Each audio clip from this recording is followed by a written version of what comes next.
eng go'zal ne'matlardan yana biri shukurdir. Qachonki shukur aytishni o'rganasiz, boringizga shukur aytasiz, Alloh sizga so'raganingizdan-da xayrliroqlarini beradi. Musulmon bo'lib yaralganimiz uchun, Allohni taniganimiz uchun, gunohlarimiz ko'p bo'lsa ham Allohim har kuni gunohlarimizga afv so'rashimiz uchun qayta va qayta imkon berayotgani uchun shukur. Musulmon bo'lib yaralganimiz, namoz o'qiy olganimiz, Qur'on o'qiy olganimiz uchun shukur. Ota-onamizni borligi uchun shukur. Yetimchamiz sog'ligi uchun shukur.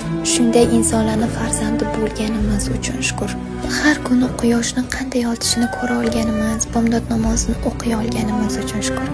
Endi tasavvur qiling, siz eshita olasiz, ko'ra olasiz, yura olasiz, yetimcha sog', ammo eshitmayotgan, bu dunyoning go'zalliklarini ko'rmayotgan, o'qiy olmayotgan, gapira olmayotgan insonlar bor.